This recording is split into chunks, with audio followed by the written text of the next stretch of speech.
Hello friends, Shiva fam channel में आपका स्वागत है। मेरा नाम श्वेता है और मैं आपको आज ऐसी जगह ले जा रही हूँ जो मुझे बिल्कुल पता नहीं था। शायद आपको पता होगा और जिन्हें नहीं पता है उन्हें मैं अभी बता देती हूँ कि गाज़ियाबाद में 1 घंटे की दूरी पर गंगा नदी है।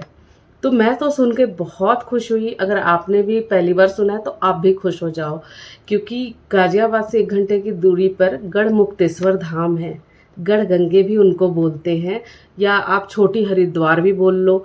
तो ये सुनकर मुझे इतना अच्छा लगा, क्योंकि कभी भी मुझे डुबकी लेने का मन होता था, गंगा नदी जाने का मन होता था, तो हमेशा ये दिमाग में आता था कि हरिद्वार जाना है, जो कि मतलब 4 घंटे तो लगते हैं यहाँ से, जब से ये पूरा हाईवे बन गया है। फिर भी 4 घंटे मुझे लगता था कि जाना आना मतलब पूरा दिन लगता था, अगर नहीं तो आप 1 नाइट स्टे करना ही है आपको।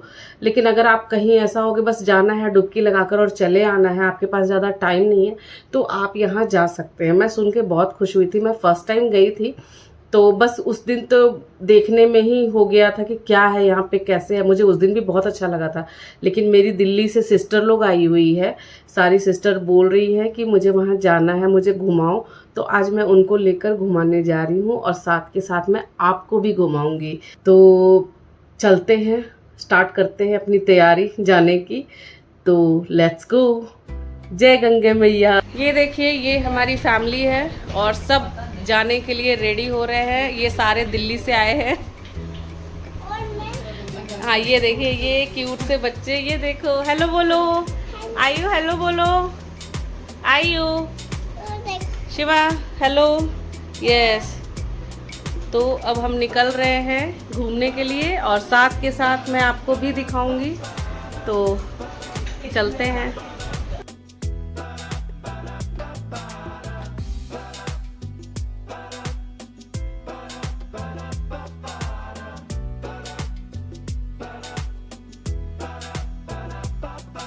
तो गाइज़, हम अपनी सोसाइटी से बाहर निकल चुके हैं और हम सब बहुत एक्साइटेड है वहाँ पहुँचने के लिए, गढ़मुक्तेश्वर धाम।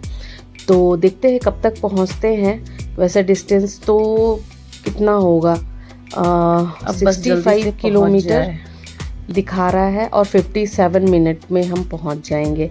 तो डिस्टेंस बस इतना ही है। और गाइस, बहुत बड़ी ट्रेजेडी हो गई है। एक अंकल जो स्कूटी से थे और हमारी दूसरी गाड़ी से उनका एक्सीडेंट हो गया है। मतलब वो रॉन्ग साइड से यू टर्न ले रहे थे और स्पीड में थी उनकी गाड़ी, और वो हमारी गाड़ी से आकर आगे टक्कर खा गई। और अंकल का जो छोटी वाली उंगली है उसका नेल पूरा हट गया है। तो अभी हमने उनका पूरा बैंडेज करवा दिया है। और ये देखिए हमारी गाड़ी कैसे हो गई है। और ये ग्रीन शर्ट पहने यही अंकल हैं और ये इन्हें मतलब ओल्ड एज थे, तो हमने सोचा कि चलो इनको हॉस्पिटल ले जाते हैं। तो अपनी गाड़ी में बिठाकर उनको हॉस्पिटल लाके सारा बैंडेज करके अब उनको हम उनके घर छोड़ने जा रहे हैं, क्योंकि उन्होंने बोला कि उनकी वाइफ के अलावा घर में और कोई नहीं है। तो हमने बोला कोई बात नहीं, हम लेट हो जाए लेकिन मैं आपको छोड़ दूँगी। हमने अंकल को सेफली उनके घर पहुँचा दिया है। तो अब हम यहाँ से निकलने वाले हैं। अब हमने अपनी जर्नी फिर से स्टार्ट कर ली है। अब बस अच्छे से गढ़मुक्तेश्वर पहुंच जाए और भगवान करे अंकल भी जल्दी ठीक हो जाए।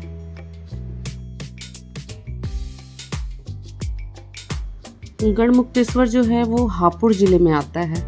ये हापुड़ के बाहर का कोई कस्बा है वो है, लेकिन अब ये बहुत धार्मिक स्थल बन चुका है। अब 63 किलोमीटर दिखा रहा है, 54 मिनट। ओके, अब ये हमारा पहला टोल टैक्स आ गया है। ये शायद हापुड़ बाईपास का टोल टैक्स है। तो बस जल्दी से टोल ले ले और हमें छोड़े। चलो, अब हम वहाँ से छूट चुके हैं। बस सब जल्दी जल्दी जल्दी जल्दी हम पहुँच जाएं। लेकिन शायद इस बीच में एक और टोल मिलेगा हमें। ये देखिए, लखनऊ 461 था शायद। लखनऊ 461 किलोमीटर डिस्टेंस है। अब हमारे पास सिर्फ 39 किलोमीटर है और आधा घंटा। चलो, हमने आधा घंटा तय कर लिया। अब हम पहुंच चुके हैं गढ़मुक्तेश्वर वाले शहर में।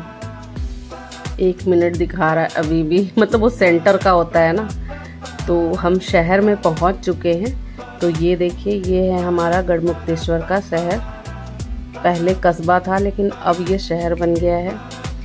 यहाँ थोड़ा सा लेफ़्ट राइट में कहीं पे नाम नहीं लिखा है कि हमें घाट पे कैसे जाना है, तो यहाँ पे मुझे पूछना पड़ा कुछ लोगों से, तो उन्होंने यहाँ से राइट बताया है, जबकि मुझे ये लग रहा था कि इसके अंदर जाना होगा, लेकिन ऐसा नहीं है। यहाँ से हमने राइट लिया, तो थोड़ा सा यहाँ पे पूछना होता है क्योंकि सेंटर में जहाँ से राइट लेते हैं एक बोर्ड वहाँ पे होना चाहिए था, लेकिन अभी फ़िलहाल वो नहीं है। ये देखिए ये शहर है पूरा। स्वागत बोर्ड हमें मिल गया है, मतलब हम सही राह पर जा रहे हैं। गढ़मुक्तेश्वर में आपका हार्दिक स्वागत है।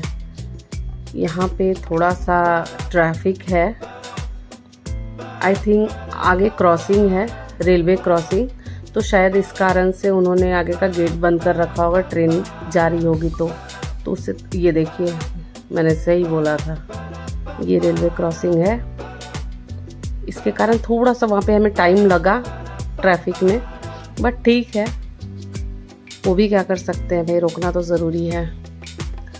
ये हमारा दूसरा टॉल आ गया, इसके बाद शायद मुझे घाट मिल जाएगा गंगा का।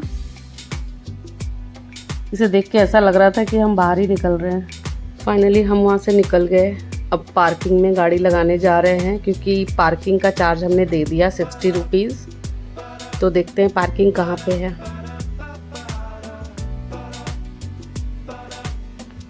हमने अपनी गाड़ी पार्क कर दी, हमारी दूसरी गाड़ी भी आ गई है। तो धूप बहुत ज़्यादा ही तेज़ है।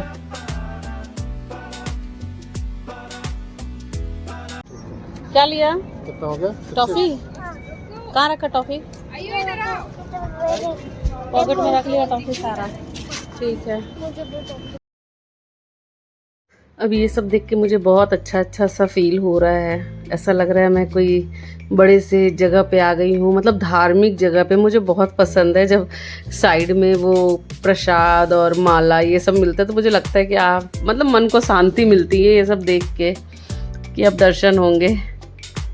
यहाँ पे भी गाड़ी मतलब लोग पार्किंग में ना लगा के यहाँ लगाते, एक तो ऐसी छोटी सी जगह है यहाँ पे, तो वो स्पेस रहने देते। शिवा ढाबा जो हर जगह मिलता है। अब देखिए जो जगह बचा है उसी से हम अब अंदर जाते हैं। गाड़ी इनको ऐसे लगानी तो नहीं चाहिए थी, इतनी बड़ी पार्किंग पड़ी है यार बाहर, कितना अच्छा है जगह दिया हुआ है। चलो अंदर चलते हैं। ये देखिए वाह, बिल्कुल हरिद्वार वाला फील आ रहा है। ये बस हम अब पहुंचने वाले हैं गंगा घाट पे। कहा जाता है कि ये शहर का नाम मुक्तेश्वर महादेव के मंदिर से लिया गया है जो देवी गंगा को समर्पित है। तो यहाँ पे आपको शंकर जी की मंदिर, मूर्ति, शिवलिंग और माँ दुर्गा की प्रतिमा और गंगा माँ की प्रतिमा वो आपको यहाँ पे मिल जाएगी और उनके मंदिर।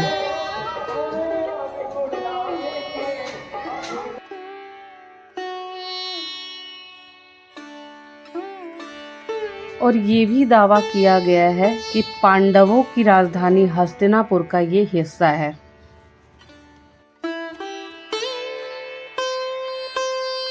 तो चलिए अब हम लेते हैं बोट। मुझे बहुत अच्छा लगता है, किसी तरह का भी बोट मिल जाए, स्पीड बोट मिल जाए, कैसा भी मिल जाए, बस पानी के ऊपर बस मुझे जाना है। तो यहाँ पे थोड़ा सा बार्गेनिंग करनी पड़ती है क्योंकि ये लोग बहुत हाई रेट मांगते हैं, लेकिन अगर आपको पता है कि सही रेट क्या है तो यहाँ पे आप सही रेट से ही जा सकते हैं, नहीं तो बहुत ज़्यादा पैसे मांगते हैं ये।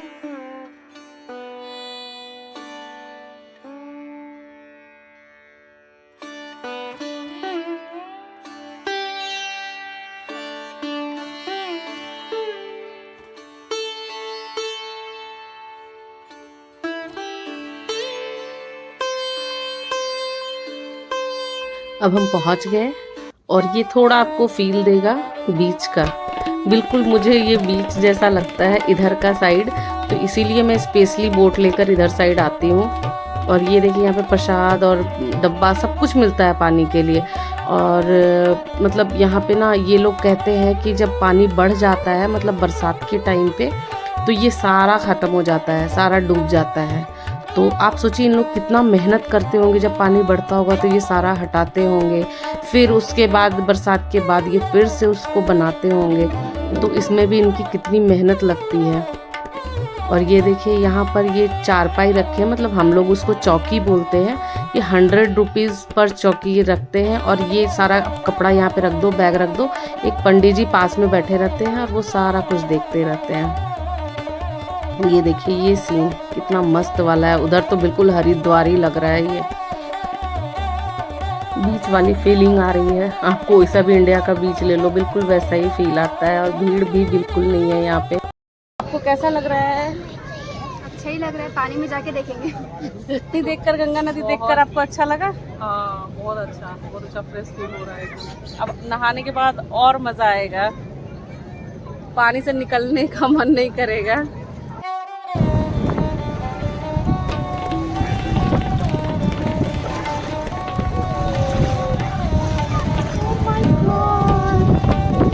हवा भी अच्छी चल रही है, गर्मी नहीं लग रही, पानी बिल्कुल ठंडा ठंडा सा है। ओह, हमारे ट्रिप का सबसे छोटा बच्चा आयु, मस्ती मस्ती। Hello hello. Okay okay okay.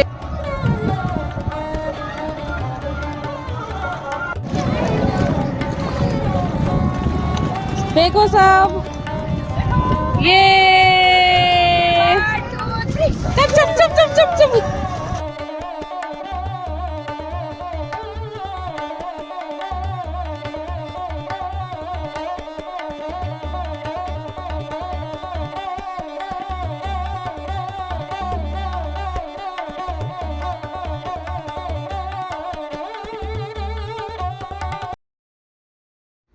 इसको देख के मुझे कश्मीर की भी याद आ रही है। जो फ्लोटिंग शॉप होते हैं ना, वहाँ पे ऐसे ही फ्लोट, मतलब बोट में सब चाय और कुछ कुछ सामान, खाने के सामान और कुछ भी बेचते रहते थे वो डल लेक के ऊपर। तो मुझे ये देख के कश्मीर की याद आ गई, इसलिए मैंने बोला कि ये कश्मीर भी है और गोवा बीच भी है और हरिद्वार तो है ही है। आपने देखा कि यहाँ पे हमने कितने मस्ती की है, कितने मज़े किए और सब लोगों ने बहुत एंजॉय किया। हमने कम से कम 1 से 2 घंटे यहाँ पे नहा कर मस्ती से अब हम तैयार होके अब वापस जा रहे हैं। जो बोट हमें लेकर यहाँ पे आया था वो हमें अब वापस लेकर जाएगा वहाँ पे घाट के पास। फिर वहाँ से हम अपनी गाड़ी लेकर, और सबसे पहले तो कुछ खाएंगे क्योंकि भूख लगी है। नहाने के बाद तो वैसे भी भूख लग जाती है, तो पहले हम खाएंगे, उसके फिर वापस जाएंगे। और हमें बहुत मज़ा आया। अभी वापस जाते थे थोड़ा बहुत शूट करके मैं आपको दिखा दूँगी, तब तक के लिए चलते हैं। ओके, अभी हमने अंकल के पास से कुछ सब्जियां भी खरीदी हैं। यहाँ पे तोरी, लौकी, करेला सब घर से, वो बोलते हैं घर से तोड़कर मैं लाता हूँ। तो हमने सारे, मेरी सिस्टर लोग भी खरीद रही है, मैंने भी खरीदे हैं। और खीरा खाया, बहुत मज़ा आया, खीरा का टेस्ट वाओ।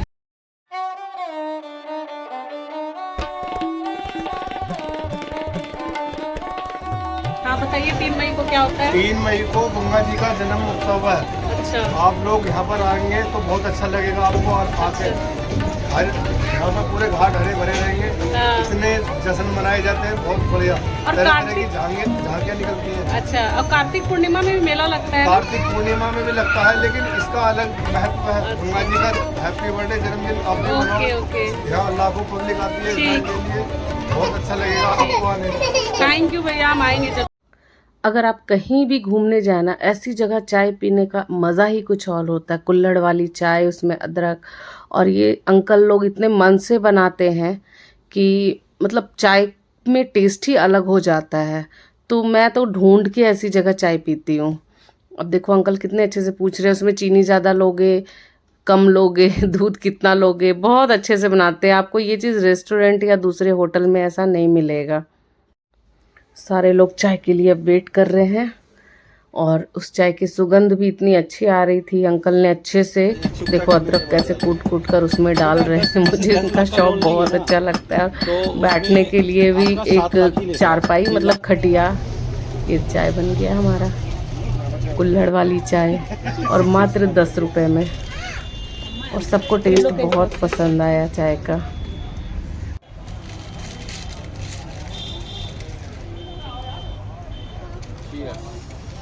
Cheers.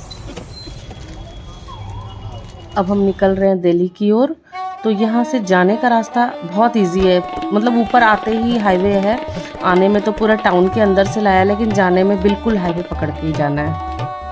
ये देखिए यहाँ की सबसे स्पेशल चीज़ है बांस और बेत की बनी हुई कुर्सियाँ, स्टूल और सोफा, मतलब बहुत कुछ है। ये यहाँ का यही एक उद्योग है जिससे लोग अपनी आजीविका का काम देता है। सबसे मेन चीज़ है कि ये बड़े बड़े शहरों में यहीं से जाता है। ये बेत की टेबल और कुर्सियाँ जो हैं, आप दिल्ली, जयपुर कहीं भी देखते हैं तो ये यहीं से जाता है बनकर। हम दिल्ली की ओर जा रहे हैं, बस अब जल्दी से घर पहुंच जाएं क्योंकि पूरे दिन पानी में रहने के बाद हम बिल्कुल थक चुके हैं।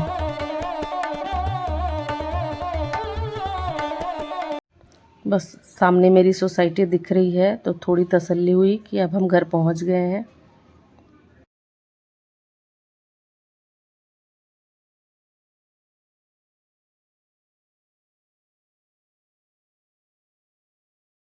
गढ़ मुक्तेश्वर धाम कैसा लगा आप जरूर कमेंट करके बताना। और मैंने आपको पहले भी बताया कि आप एक दिन में जाकर वापस भी आ सकते हैं। तो और ये आप अपने मम्मी पापा बच्चों किसी को भी ले जाइए, वो पूरे दिन एंजॉय करेंगे वहां पर। तो आपको ये कैसा लगा ये पूरा वीडियो, आप प्लीज कमेंट करके जरूर बताना और मेरे वीडियो को लाइक जरूर करना। अगर आपने सब्सक्राइब नहीं किया है तो आपने सब्सक्राइब करना बहुत जरूरी है, बेल आइकन जरूर दबाना ताकि नेक्स्ट वीडियो में जब भी डालूं वो आपके पास पहुंच जाए। तो अब तो मैं बहुत थक गई हूँ और ये शिवू भी बहुत थक गया, इसने बहुत एंजॉय किया, ये तो निकलने का नाम ही नहीं ले रहा था, वो आपको मैंने दिखाया। तो तब तक के लिए हम दोनों इजाजत लेते हैं और हम फिर मिलेंगे नेक्स्ट ब्लॉग में। हमारा नेक्स्ट ब्लॉग जल्दी आएगा। Bye, like and subscribe.